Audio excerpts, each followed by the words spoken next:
What's good, guys? It's Khalil Jamar. Hope that all is well with you guys. If this is your first time on my channel, make sure that you do subscribe to the channel, like the video.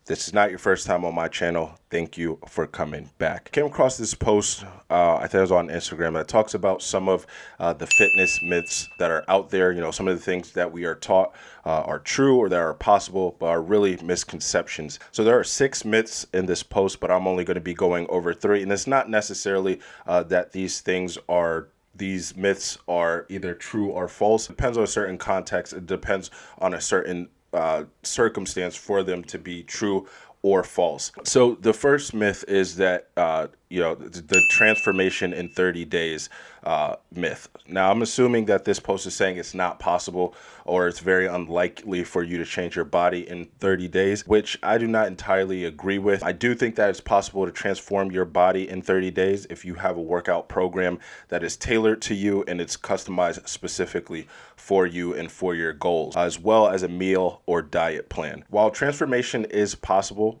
don't expect to see major results in such a short period of time. That's not enough time for you to really see any significant visual results. For example, don't expect to put 15 to 20 pounds of muscle, of pure muscle on in 30 days. There are a bunch of studies of how much muscle you can actually put on in 30 days. And the range of how much muscle you can put on is pretty consistent. And the range is, anywhere from 1 to 3 pounds. As you become more experienced though, as you put on more muscle, the process of putting on even more muscle becomes significantly harder. So if you're a beginner, you might easily put on 3 pounds of muscle in your first month or even in your second month. But the rate at which you continue to put on muscle will start to drop. Also, don't expect to lose a significant amount of weight within 30 days. So if you're looking to lose weight safely, aim for 1% of your body weight each week. Not only is this the safe way to lose weight, but losing weight at a slower rate and making sure that you're losing weight by sticking to your meal plan or your workout plan is going to ensure that you keep that weight off. Oftentimes, people will try to starve themselves by, putting themselves in an extreme caloric deficit or doing an insane amount of cardio with sauna suits, whatever. I've seen people wrap themselves with saran wrap and they'll lose weight quickly and they'll lose it very fast, but they're also subject to rebounding and putting the weight they lost back on, and in some cases they'll put on more weight than they originally had lost. So the second myth is that workout plans are useless. That's not necessarily true either. So programs are only useless if your goals don't align with the program or the person who created them isn't really credible. So let's go over your goals not aligning with the program. If you're a person whose goal is strictly to get stronger, don't get a bodybuilding type of workout, and vice versa. If you're looking to get into bodybuilding, don't get a powerlifting program. Make sure that what you're looking for, make sure that your goals align with that program. So if the person who created the program isn't really credible,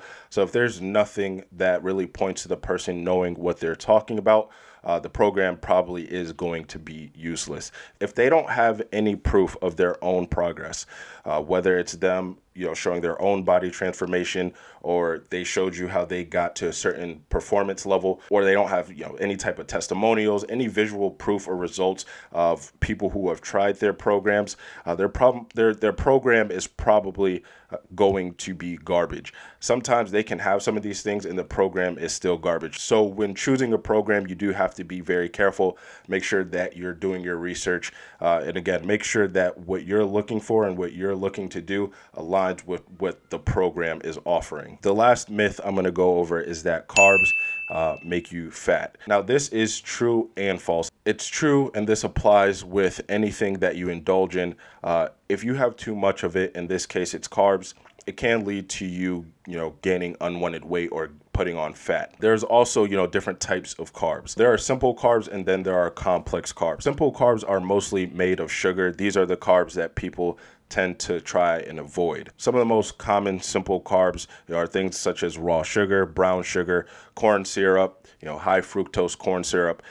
Most things are, additives to things like soda, candies, cookies, brownies, sweet treats, stuff like that. Because of this, if you eat a lot of simple carbs, you're more likely to probably put on more fat. Complex carbs is different, and this is where it becomes a bit false. Now, generally, complex carbs are better for you because they have more nutrients, they contain more fiber, they're also slower to digest, which is going to make you feel more full. And because of this effect, you feeling more full, you're probably less likely to overeat. On top of making you feel more full and making it less likely for you to overeat, the fiber that complex carbs have is going to help you with bowel movement. In other words, it's going to help you to shit more. And if you shit more, you're getting rid of more of the garbage in your body. If you're eating more complex carbs, carbs being bad for you is a myth. If you're eating a lot of simple carbs, then it's not necessarily a myth. Guys, that's the end of the video. You guys tell me some of the fitness myths